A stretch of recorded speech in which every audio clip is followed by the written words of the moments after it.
Բարև ձեզ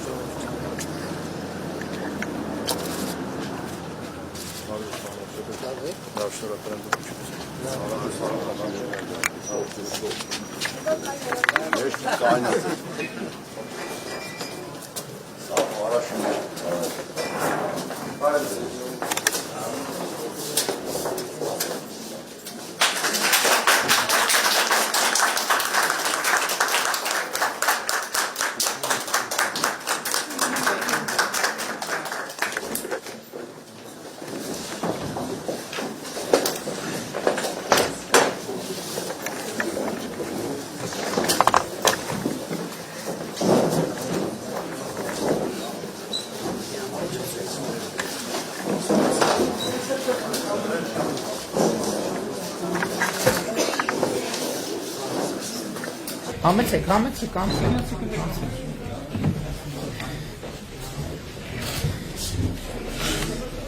Հարգելի ներկաներ, մեր այսօրվա առաջին հանդիպումը Նոր Քմարաշի քաղաքացիական պայմանագիր կուսակցության Նոր Քմարաշի նախընտրական շտաբում է եւ ես այստեղ էլ ուզում եմ մեր բոլոր ակտիվիստներին, համախոհներին շնորհակալություն հայտնել, որ այս դժվար ժամանակահատվածում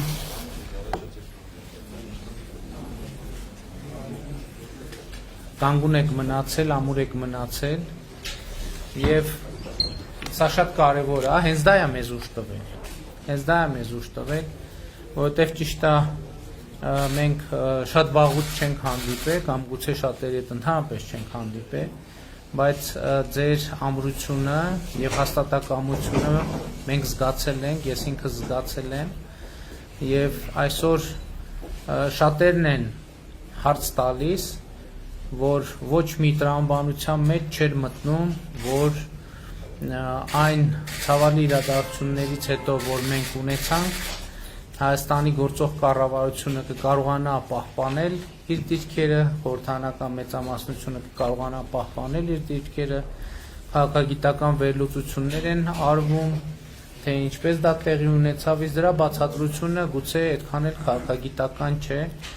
ըստ էության իմ համոզմունքն այն է, որ դրա համար վճռական գործոն է դարձել այն էմոցիոնալ եւ հոգեվոր կապը, որ գոյություն ունի քաղաքացիների եւ կառավարության միջեւ եւ իսկապես սրա մեջ ոչ մի չափազանցություն չկա եւ կրկին ուզում եմ շնորհակալություն հայտնել ձեզ այդ հաստատակամության համար եւ ելի ուզում եմ ասել, որ ուզում եմ հավատալ, որ այդ հաստատակամության պատճառը հենց այդ էմոցիոնալ կապն է եղել, որովհետեւ դուք եթե շատ բաներ չեք իմացել փաստացի, բայց առնվազն զգացել եք եւ այդ ձեր զգացողությանը վստահել եք եւ համոզված եղեք, որ չի խաբել ձեր զգացողությունը ձեզ։ Ես երեք շատ խոսեցի անցյալից, ուզում եմ այսօր խոսել ներկայից եւ ապագայից, ամենահրատապ խնդիրը, որ մենք այսօր ունենք, հայ-ադրբեջանական սահմանին տիրող վիճակն է եւ ուզում եմ հետեւյալ մի քանի արձանագրում անել, նախ եւ առաջ ուզում եմ ասել, որ իմ գնահատմամբ մենք հիմա շատ արագ դեէսկալացիայի հնարավորություն ունենք, որովհետեւ ես նախորդ անվտանգության խորհրդի նիստում ելույթ ունեցա եւ նաեւ վերջին օրերին մեր մի շարք գործընկերներ հանդես են եկել հայտարարություններով եւ ես ուզում եմ մեր բոլոր միջազգային գործընկերներին շնորհակալություն հայտնել իրավիճակին այդպիսի ուշադրությամբ հետևելու համար, ուզում եմ շնորհակալություն հայտնել Ռուսաստանի Դաշնության մեր գործընկերներին, ԵԱՀԿ Մինսկի խմբի համանախագահող մյուս երկրներին, Ֆրանսիային, Միացյալ Նահանգներին, Եվրոխորհրդարանին, Հնդկաստանին, Կանադային, մյուս երկրներին, որոնք արձագանքել են, բայց ուզում եմ մեր բոլորի ուշադրությունը հրավիրել ԵԱՀԿ Մինսկի խմբի համանախագահների 3 տարածած հայտարարությանը, այդ տարածությունը ուզում եմ ասել, որ ողջունում եմ այդ հայտարարությունը եւ այնտեղ ներկայացված քայլերի տրամաբանությունը սկզբունքորեն ըստ էության ընդունելի է մեզ համար ինչու՞մ է այդ քայլերի տրամաբանությունը ԵԱԿ Մինսկի խմբի համանախագահները հիշեցնեմ, որ համանախագահող երկրներ են Ռուսաստանը, Ֆրանսիան, Միացյալ Նահանգները կոչ են արել, որ անհետաձգելի քայլեր ձեռնարկվեն սահմանային լարվածությունը նվազեցնելու համար եւ ըստ էության առաջարկվել է, որ կողմերը իրենց զորքերը հետ քաշեն եւ այս համատեքստում է արված հայտարարությունը անհետաձգելի քայլերի մասին մենք ուզում եմ ասել եւ շարունակությունը կարեւոր եւ ԵԱԿ Մինսկի խմբի համանախագահության աջակցությամբ իրականացնել սահմանային կետերի ճշգրտման աշխատանք, դեմարկացիա, դելիմիտացիա։ Ես ուզում եմ ասել, որ հավաստել, որ Հայաստանի կառավարությունը հաստատակամ է գնալ այդ ճանապարհով եւ մենք պատրաստ ենք ցանկացած պահի սկսել ինչպես նշել էի զորքերի հետ քաշման գործընթացը եւ սպասում ենք, որ ԵԱԿ Մինսկի խմբի համանախագահները համապատասխան պայմանավորվածություն ձեռք բերեն Ադրբեջանի հետ, որպեսզի մենք միաժամանակ սկսենք զորքերի հետ քաշումը, խոսքը մասնավորապես Սոտ Խոզնավար հատվածի մասին է, որտեղ արդեն մայիսի 12-ից մենք ունենք որոշակի լարվածություն եւ իհարկե մենք պատրաստ ենք ԵԱՀԿ Մինսկի խմբի համանախագահության հովանու ներքո սկսել հենց այդ հատվածից սահմանային կետերի ճշգրտման աշխատանքները եւ իհարկե պատրաստ ենք համանախագահության շրջանակներում լիարժեք վերականգնել բանակցային գործընթացը, սա իհարկե տարանջատված է սահմանների դեմարկացիայի թեմայից, բանակցային գործընթացը Ղարաբաղի հարցը կարգավորելու նպատակով։ Ընդհանուր առմամբ Մինսկի խմբի համանախագահների հայտարարության մեջ անդրադարձ կար նաև գերիների խնդրին եւ ասում էր, որ կոչ էր արվում, որ գերիները վերադարձվեն, մենք այդ կետը նույնպես ողջունում ենք եւ ըստ էության էլի ասեմ, որ մենք պատրաստ ենք ցանկացած պահի սկսել զորքերի հետ քաշումը եւ մենք սպասում ենք դրա համար ԵԱԿ Մինսկի խմբի համանախագահների ազդանշանին, որ համաձայնությունը պայմանավորվածությունը ձեռք է բերված Ադրբեջանի իշխանությունների հետ եւ գործընթացը սկսենք եւ դեսկալացիան կարծում եմ այո կարելի է հենց այսօրվանից սկսել համենայն դեպս մենք պատրաստ ենք եւ նաեւ ուզում եմ ասել որ հաշվի առնելով դուք գիտեք որ պաշտպանության նախարարությունը մեր մի քանի անգամ հայտարարություններ էր տարածել որ եթե ողջամիտ ժամկետներում դուրս բերումը տեղի չունենա պաշտպանության նախարարությունը մեր զինված ուժերը պատրաստ են նաեւ համապատասխան օպերացիա իրականացնել մեր տարածքի պաշտպանության առումով ես կարող եմ ասել որ քանի որ ԵԱԿ Մինսկի խմբի համանախագահող երկրները առաջարկել են սկզբունք հրաժարվել ուժի կիրառման կամ ուժի կիրառման սպառնալիքից այս խնդրի լուծման համատեքստում եւ քանի որ այդ մոտեցումը համահունչ է առաջարկող ճանապարհային քարտեզը մեր պատկերացումներից ես ուզում եմ ասել որ ամբողջությամբ ընդունում ենք ԵԱԿ Մինսկի խմբի համանախագահության առաջարկները որոնք ձևակերպված են 3 տարածված հայտարարությամբ եւ ելի ուզում եմ ասել որ մենք այդ տրամաբանությամբ էսկալացիան չբարձրացնելու եւ ընդհակառակը նվազեցնելու տրամաբանությամբ սպասում ենք այդ ազդակին եւ որ պահին այդ ազդակը կա պայմանավորվածությունը արձանագրվի մենք այդ միջոցառումները կձեռնարկենք հիշեցնեմ որ խոսքը հետեւյալի մասին էր որ երկու կողմերը ընդհանրապես զինված ուժերը ետ են քաշում սահմանային այդ հատվածից խոսքը Սոտ Խոզնավար հատվածի մասին է եւ միջազգային հովանու ներքո այնտեղ տեղակայվում են միջազգային ներկայացուցիչներ դրանք կարող են լինել ռուս խաղաղապահներ դրանք կարող են լինել ԵԱԿ Մինսկի խմբի համանախագահության դիտորդներ դրանք կարող են լինել եւ ռուս խաղաղապահներ եւ ԵԱԿ Մինսկի խմբի համանախագահության դիտորդներ դա արդեն խորհրդակցության եւ որոշելու հարց է մեզ համար տարբերակները բոլոր տարբերակները ընդունելի են գլխավոր արձանագրումն այն է, որ մենք այո գնում ենք այդ ճանապարհով եւ գնում ենք դեսկալացիայի եւ հարցը այդ բանակցությունների միջոցով սահմանային կետերի ճշգրտման միջոցով լուծելու ուղղությամբ այսքանը ընթացիկ իրավիճակի մասին եւ ինչ վերաբերվում է ապագային սիրելի ներկաներ ես ուզում եմ ասել որ իհարկե այս համատեքստում շատ կարևոր է արձանագրել որ տարածաշրջանի խաղաղությունը եւ երկարատև խաղաղությունը եւ կայունությունը շատ կարևոր է մեր բոլորիս համար եւ ըստ էության եթե հիմա մենք կարողանանք Մինսկի խմբի համանախագահների 3 առաջ քաշած առաջարկներով առաջ գնալ, սա ըստ էության կնշանակի, որ մենք երկարաժամկետ բանաձև ենք գործարկում սահմանային հարցերի ճշգրտման ուղղությամբ եւ մենք սկսում ենք այդ գործընթացը Ղարաբաղի ես ուզում եմ շատ կարևոր է ընդգծել եւ այդ ընդգծումը նաեւ կա մեր միջազգային գործընկերների հետ Ղարաբաղի հարցի կարգավորումը բովանդակային առումով չի առնչվում սահմանների ճշգրտման հետ եւ մենք մյուս կողմից ինչպես արդեն ասացի պատրաստ ենք լիարժեք ներգրավել բանակցային գործընթացում Ղարաբաղի հարցը կարգավորելու համար եւ ահա այս երկու գործողությունները երբ որ համանախագահության շրջանակներում բանակցությունները լիարժեք վերականգնվում են եւ սահմանների ճշգրտման հետ կապված Մինսկի խմբի համանախագահության առաջարկող բանաձևը գործարկվում է դա ստեյության դառնում է շատ կարևոր մի քայլ մեր ապագայի վերաբերյալ մեր պատկերացումների իրականացման համար այդ պատկերացումների մեջ անկյունակարային եւ կարևոր նշանակություն ունի որպես նպատակ մենք ձևակերպում ենք Հայաստանի համար խաղաղ զարգացման դարաշրջան բացելու հնարավորություն որովհետեւ մեզ պետք է իսկապես դարաշրջան որտեղ հայ ժողովուրդը Հայաստանում Արցախում կարողանա հնարավորություն ունենա խաղաղ զարգացման իր գործերով զբաղվել որտեղից ենք մենք այսինքն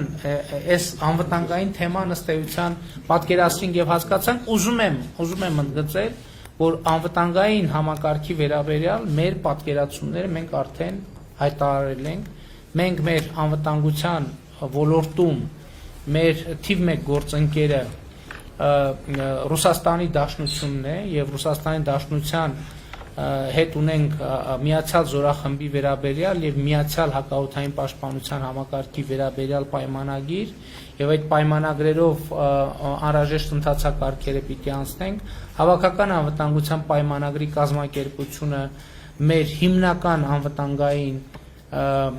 համակարգն է որին մենք մասնակցում ենք եւ դա այդպես էլ պիտի շարունակի լինել շատ կարևոր է որ մեր սահմանային այս իրավիճակի հետ կապված մենք ողջունում ենք ԵԱՀԿ Մինսկի խմբի համանախագահության ակտիվացումը դա շատ կարևոր եւ լուրջ բաղադրիչ է ավելացնում մեր անվտանգային համակարգի մեջ եւ ահա այս բոլոր ուղղություններով մենք պիտի շարունակենք աշխատել մենք պիտի համագործակցենք նաեւ Իրանի Իսլամական Հանրապետության մեր գործընկերների հետ պետք է համագործակցենք տարածաշրջանային անվտանգության ապահովման հարցերում նաև Վրաստանի հետ եւ որպեսզի կարողանանք ապահովել երկարաժամկետ կայուն խաղաղություն տարածաշրջանի համար եւ ըստ էության խաղաղ զարգացման դարաշրջան երբ որ ասում ենք հայ ժողովրդի համար ըստ էության նկատի ունենք նաև որ ընդհանրապես տարածաշրջանի համար որովհետեւ այս համատեքստում տարածաշրջանը հնարավոր չէ առանձնացնել հիմա ինչպես ենք մենք պատկերացնում ընդհանրապես խաղաղ զարգացման այդ դարաշրջանը մեզ համար առաջնային խնդիրը որով մենք արդեն զբաղվել ենք եւ վերջին 3 տարիներին ահռելի աշխատանք է արվել առաջին հերթին վերաբերվում է կրթությանը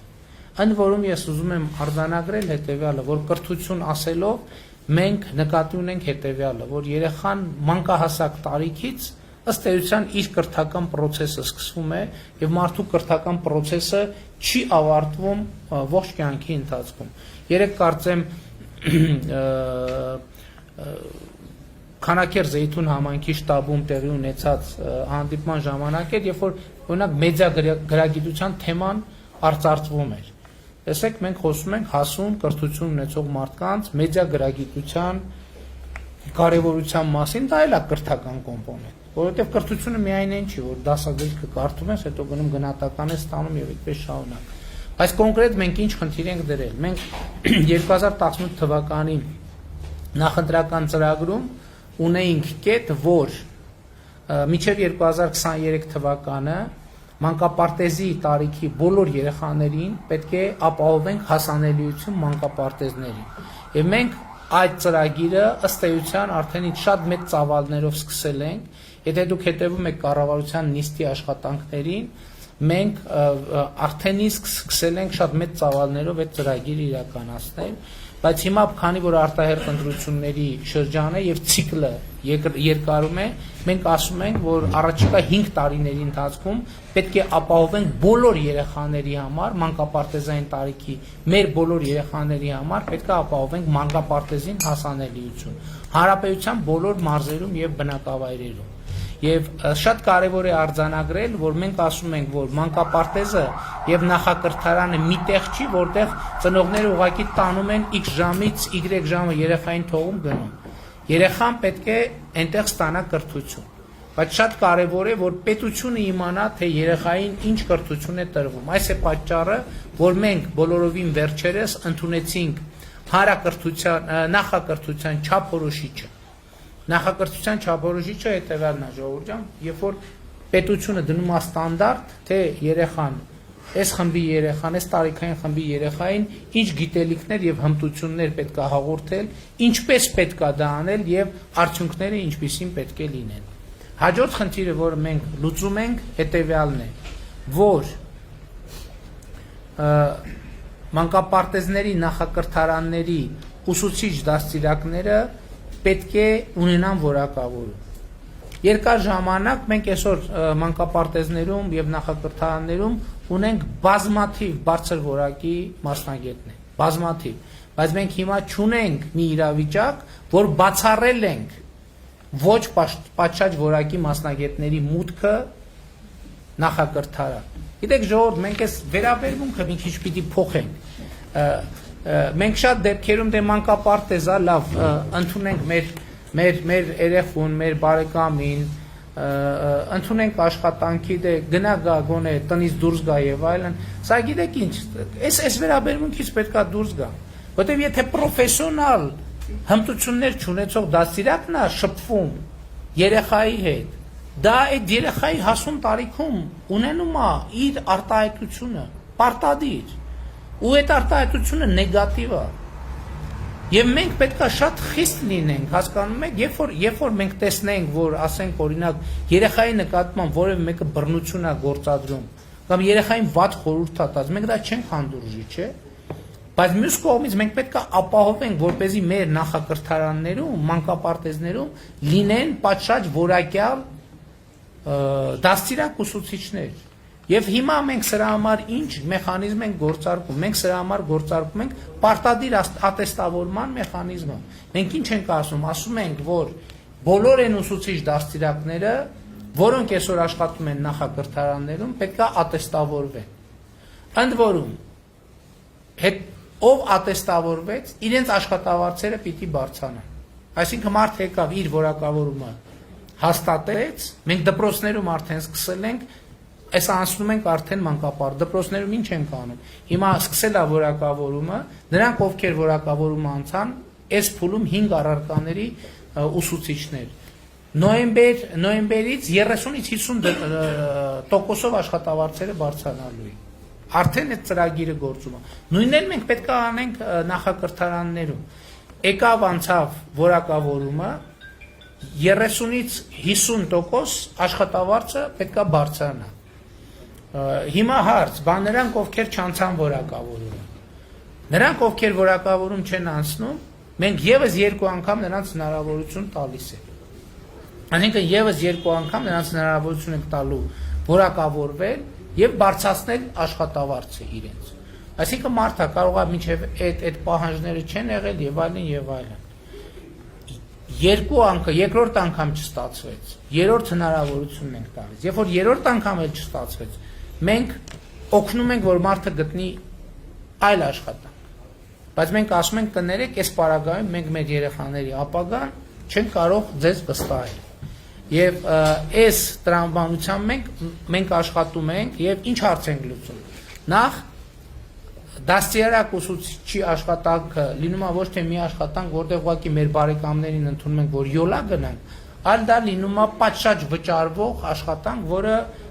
հեղինակություն ունի այդ աշխատանքը։ Այսինքն այս որակավորումներով ընդ որում այս առաջի ցիկլը ավարտելով ենթադրենք հանրապետության բոլոր դաստիարակ ուսուցիչները որակավորվեցին։ Աշխատավարձերը բարձրացան։ Մենք դրանից հետո նոր գրադացիաներ ենք ավելացնում։ Այս դեպքում մենք դնում ենք մինիմում նշաձողը, հետո սահմանելու ենք ավելի բարձր նշաձողեր, որպեսզի համոզվենք, որ մի նշաձողից ցածր մակարդակ ունեցող դաստիարակ չկա, իսկ նրանք, ովքեր ձգտում են իրանց որակավորումը բարձրացնել, սա պիտի նշանակի, որ նաև իրանք իրանց աշխատավարձն են բարձրացնում։ Եվ արդյունքում ուսուցիչ դաստիարակի աշխատանքը կդառնա լուրջ վճարվող, լուրջ աշխատանք։ Մենք կհասկանանք, որ այս մարդիկ, այսինքն իրանք էլ կհասկանանք, պետական սերտիֆիկատ կունենան, որ այս մարդիկ մեր ապագայի ճարտարապետներն են։ Իրանք, որ ամեն օր մտնում են նախակրթարան կամ մանկապարտեզ, իրանք դառնում են մեր ապագայի ճարտարապետները։ Այս բովանդակային մասն է, որը շատ կարևոր է։ Զուգահեռ ինչ ենք անում։ Մենք սկսում ենք մանկապարտեզների, նախակրթարանների զանգվածային կառուցման գործընթաց ամբողջ հանրապետությունում։ Բայց խնդրեմը մենակ մանկապարտեզի շենքը կառուցելը չի, որովհետև խնդրեմներից մեկը բովանդակությունն է, թե շենքի ներսում ինչա տեղի ունենում, երկրորդը շենքի ֆիզիկական ստեղծումը։ Շենքի ֆիզիկական ստեղծումը կառավարությունը վերցնում է իր վրա։ Այսինքն մենք միջոցներ ենք դնելու, որպեսզի կառավարության միջոցներում, համայնքներում, Երևանում եւ մարզերում ստեղծենք այդ մանկապարտեզները։ Եվ մենք զանգվածային ծրագիր ենք սկսելու։ Զանգվածային ծրագիրը սկսելու ենք հետեւյալ տրամաբանությամբ։ Հիմա նշաձող ենք դրել այն համայնքները, որտեղ 100 երեխա կա։ Այսինքն մանկապարտեզները կարող են 100 երեխայով ապահովել։ Սկսում ենք 100 եւ ավելի երեխաներ ունեցող համայնքներից, բայց կա նաեւ ուրիշ խնդրեմ։ Բա շենքը կառուցվեց։ Բա հետագայում այդ դաստիարակների աշխատավարձերը, որոնք առավել եւս բարձրանում են, բա ո՞նց է վճարվելու։ Բա այդ մանկապարտեզի կոմունալ ծախսերը եւ այլ ընթացիկ ծախսեր ո՞նց են վճարվելու։ Մեր այսօրվա տրամաբանությունն է, որ այդ գործը իրանց վրա պետքա վերցնեն համայնքները։ Այսինքն Երևանի պարագայում Երևանը, Գյումրիի պարագայում Գյումրին, ասենք ենթադրենք Դավիթ Բեկը Կապանի մեջ, հա Կապանի, հա օրենսդրորեն էլ իրանց ֆունկցիան է, բայց մենք ունեինք պրոբլեմ, որ մեր համայնքների բյուջեների, այսինքն ոչ թե ունենք պրոբլեմ, քանի որ մենք ուզում ենք, որ իրանք այդ գործը անեն, մենք խնդիր ունենք հնարավորություն ստեղծել, որպեսզի համայնքների բյուջեների հնարավորությունները մեծանան, այսինքն հենց անենք, որ եթե համայնքի բյուջեն 100 դրամ է, դառնա 300 դրամ, որ այս նոր ծախսերը, որը ռազմավարական ներդրում է մեր ապագայի մեջ, դա ռազմավարական ներդրում է մեր ապագայի մեջ, կարողանա հոգալ։ Դրա համար մենք ինչ արեցինք, դրա համար մենք գույքահարկի ամբողջ համակարգը փոխեցինք։ Ես ուզում եմ բոլորիս ուշադրությունը հրավիրել եմ փաստի վրա, որ գույքահարկը վճարվում է համայնքի բյուջե։ Այսինքն օրինակ Դդմաշեն համայնքի գույքահարկը ձևավորված գնում է Դդմաշեն համայնքի բյուջե։ Խոշորացված է Դդմաշենը թե առանձին։ Հիմա մենք գույքահարկերի համակարգը փոխեցինք այնպես, որ համայնքների բյուջեները մեծանալու հնարավորություն ունենան։ Եվ մենք փոխեցինք եւ մենք հիմա կապը դնում ենք նաեւ այս կրթական ռեֆորմի հետ, որպեսզի քաղաքացին գույքահարկ վճարելիս գույքահարկը հիշեց անշարժ գույքի հարկի մասին է, տան հարկ եւ այլ այդ հարկերի մասին է, հարկ վճարելիս ինքը չմտածի ասի արա էլի էս սրանք մեզ թալանում են, այլ ինքը հասկանա, որ ինքը այդ ներդրումը անում է, որ իր երեխան, իր թոռը գնա պատշաճ կրթություն ունենա ստանա մանկապարտեզում, բայց պատշաճ կրթություն մանկապարտեզում ի՞նչ է նշանակում, սիրելի հայրենակիցներ, իհարկե մենակ մանկապարտեզում չէ, սա կշարունակեմ ցանկը։ Կրթության, նորմալ կրթություն տալ մարդուն ի՞նչ է նշանակում։ Նշանակում է մարդուն ապահովագրել առաջին հերթին աղքատությունից։ Աղքատությունից ապահովագրել, որովհետև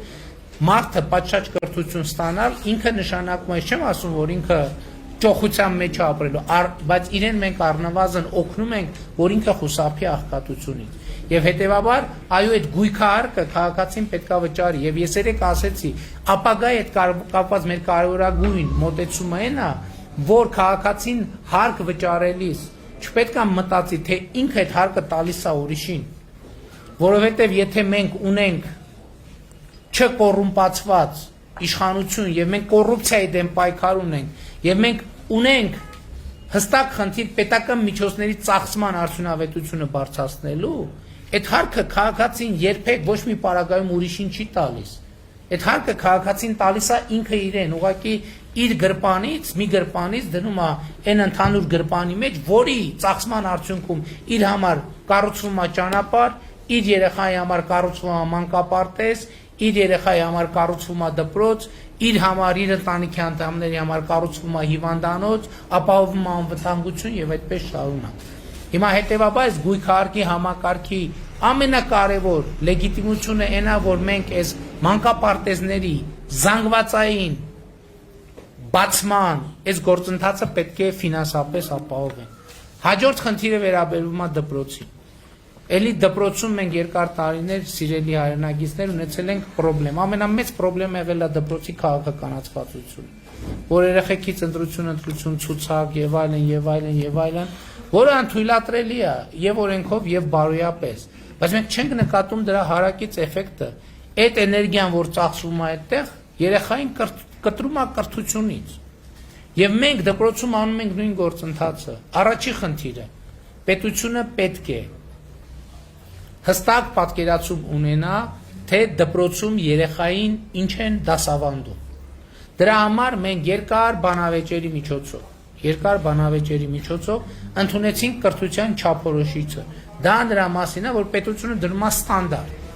Ընդ որում այդ ստանդարտի մեջ դպրոցները ընտրության հնարավորություն ունեն, բայց իրանց ընտրության հնարավորությունները անսահմանափակ չեն։ Պետությունը ասում է, այս սահմանների մեջ դպրոց դու ընտրի երեխայի եւ ծնողի հետ համագործակցությամբ ընտրի, թե ինչ ես ուզում դասավանդես, բայց այդ դասավանդումը պետք է լինի այս որակի։ Այս կրթական չափորոշիչը։ Հաջորդ խնդիրը էլի բովանդակային է։ Մենք օրինակ խնդիր ունենք, որ ուսուցիչների աշխատավարձերը բավարար չափով բարձր չեն։ Բայց մյուս կողմից մենք ահռելի գումարներ ենք ծախսում կրթության ոլորտի վրա։ Եվ մյուս կողմից, այո, մենք 2019 թվականին համատարած բոլոր ուսուցիչների աշխատավարձերը բարձրացրեցինք։ Եվ մենք շատ դժգոհություններ ունեինք, երբ որ բարձրորակ ուսուցիչները ասում էին, լսեք, ես իմ պրոֆեսիոնալ բարձր մակարդակում իմ աշխատավարձը նույնքան է բարձրանում, ինչքան են սկսնակինը, որը հենց նոր է սկսել այդ աշխատանքով զբաղվել։ Դրա համար մենք ինչ արեցինք։ Մենք որոշեցինք, որ էլի կապենք աշխատավարձի չափը որակավորման հետ։ Որակավորման հետ կապելու մեթոդը էլի նույնն է, ինչ որ նախակրթարանների դեպքում եւ արդեն գործարկվել է։ Ուսուցիչը այս պահին 5 առարկաներ են, ես հիմա կարող եմ 1-2-ի մեջ սխալվեմ, բայց հիմնականում հայոց լեզու, մաթեմատիկա, ֆիզիկա, հայ գրականություն եւ օտար լեզու, եթե չեմ սխալվում։ Այս փուլում հարաբերության բոլոր ուսուցիչներին, այս ուղղությունների մենք հրավիրում ենք, ասում ենք, ով հայտ է ներկայացնում, որ նոյեմբեր ամսից իր աշխատավարձը 30-ից 50%-ով բարձրանա, ով ուզում է, որ կամավոր բարձրանա, մենք հրավիրում ենք իրանց ատեստավորման։ Ով ատեստավորումը եկավ հանձնեց եւ իր որակավորումը սահմանեց, վերահաստատեց, նոյեմբերից աշխատավարձերը 30-ից 50% բարձրանա։ Սա արդեն գոյություն ունեցող process է։ Հաջորդ փուլում էլի նախակրթության ոլորտում գոյություն կունենա կամավոր եւ պարտադիր։ Եվ իհարկե բնականաբար կամավոր պրոֆեսիոնալները կշտապեն, որ արագ օր առաջ իրանց աշխատավարձը բարձրանա։ Եվ այստեղ էլ, երբ որ մենք էլի բոլորին կտանք 2-3 հնարավորություն։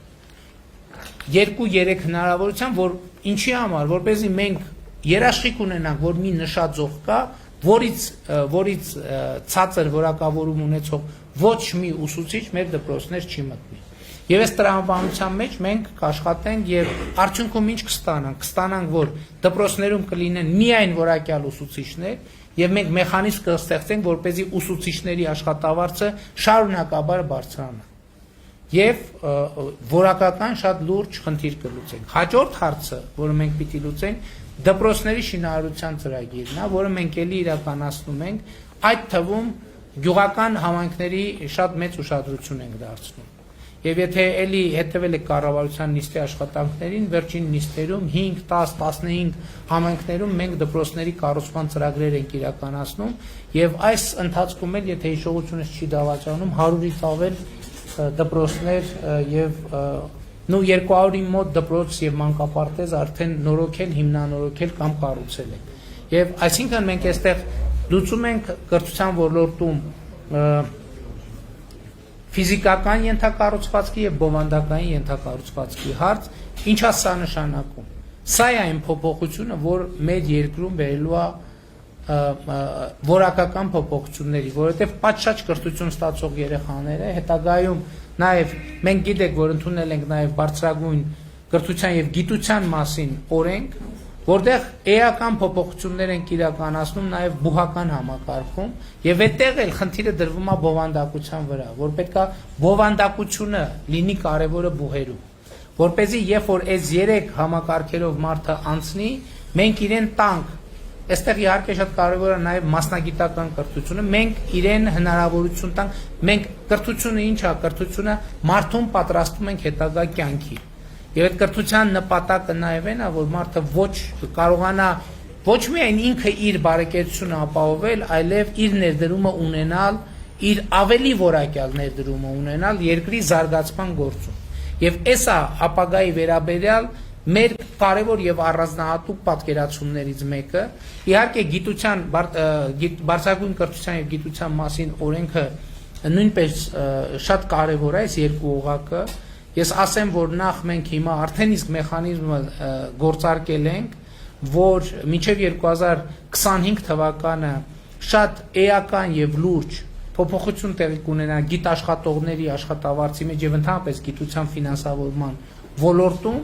եւ սա արդեն սկսված ծրագիր է եւ ընդհանրապես գիտության ֆինանսավորման ոլորտում բարձրագույն ուսումնական հաստատությունների պարագայում նույնպես փոփոխություններ կլինեն, բայց ես ուզում եմ ձեր ուշադրությունը հրավիրել հետեւյալ խնդրի մասին։ Տեսեք, այսօր Հայաստանի Հանրապետությունում չկա ուշադրություն դարձրեք ոչ մի բու,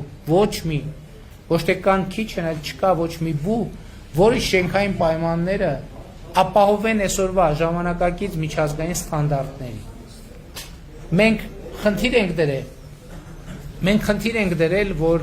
մենք պետքա համեցեք։ Մենք խնդիր ենք դրել, որ պետք է բուհերի ռեյտինգներում մինչև 2050 թվականը առնվազն 2 բուհ ունենանք, հայաստանյան բուհ ունենանք ռեյտինգային համակարգում միջազգային։ Այդ ռեյտինգային համակարգերի մեջ շենքային պայմանները ամենակարևոր հատվածն են եւ այստեղից գալիս է գաղափարը, քանի որ մեր շատ դեպքերում շենքերի ընդլայնման եւ լավարկման հնարավորություններ չկան բուհական համակարգերի, որտեղ բոլորը գտնվում են կամ մեծ մասը Երևան քաղաքի կենտրոնում, իսկ Երևան քաղաքի կենտրոնը արդեն գեր ծանրաբեռնված է շինություններով եւ այլն։ Այդտեղ գաղափար կա Երևանից դուրս ստեղծել ակադեմիական քաղաք, որտեղ կսկսվեն կամած բուհեր ձևավորվել, շենքեր բուհական, որոնք կհամապատասխանեն ժամանակակից բոլոր չափանիշներին։ Ես ես մենակ մի օրինակ բերեմ, որ օրինակ մեր բուհական համակարգում այսօր մարզական ենթակառուցվածք ունեցող ոչ մի բուհ չկա, պատշաճ մարզական ենթակառուցվածք ունեցող։ Եվ նաև այլ չափանիշներին, զուտ ակադեմիական չափանիշներին համապատասխանող ոչ մի բուհ գոյություն չունի։ Եվ հետևաբար սա մի քիչ ավելի երկարաժամկետ ծրագիր է։ Սա այն դեպքն է, այն մյուս դեպքերը, ինչ որ ասեցի, Ես վստահ եմ, որ առաջիկա արդեն իսկ սկսվել է եւ գիտության ֆինանսավորման ոլորտում, եւ հանրակրթության բարեփոխումներ, եւ նախակրթության բարեփոխումներ։ Ես վստահ եմ, որ մենք առաջիկա 5 տարում այս բոլոր ուղղություններով արդեն առնվազն շատ լուրջ արձանագրումներ կունենանք։ Ակադեմիական քաղաքի մասը ինքը ավելի երկարաժամկետ գործընթաց է, որովհետև ինքը ունի բազմաթիվ պարամետրեր եւ մենք հույս ունենք, որ այս ծրագիրը կիրականացնենք նաեւ մեր միջազգային գործընկերների ներգրավմամբ։ Հիմա օրինակ Հայաստանում կա խնդիր, ֆրանսիական համալսարանը ուզում է կառուցի իր շենքը։ Հայաստանում կա Մոսկվայի պետական համալսարանի մասնաճյուղ, որը գտնվում է Երևանի կենտրոնում, բայց ոչ այնքան կրթական միջավայրում։ Հայաստանում կա ամերիկյան համալսարան, որը նախկին ոչ կրթական շենքում տեղավորված է, բայց իր պայմանները միևնույնն է չեն համապատասխանում, որովհետև այնտեղ եթե իրանք ուզենան զարգանան, եկա տարածք չկա ուղղակի, շատ մեծ բարդությունների կհանդիպեն։ Հիմա ամենակարևոր խնդիրը, որ մենք կարող ենք լուծել, հետևյալն է, որ մենք գտնենք ճիշտ տեղ, ճիշտ օղատարածք եւ օրինակ առաջարկենք մեր գործընկերներին եւ օրինակ Երևանյան բուհերից մեկն էլ, որը կորոշենք, որը բուհի համար ընդունելի կլինի, ասենք այս 4 սուբյեկտները տեղափոխվեն եւ այնտեղ սկսեն շինարարություն բուհերի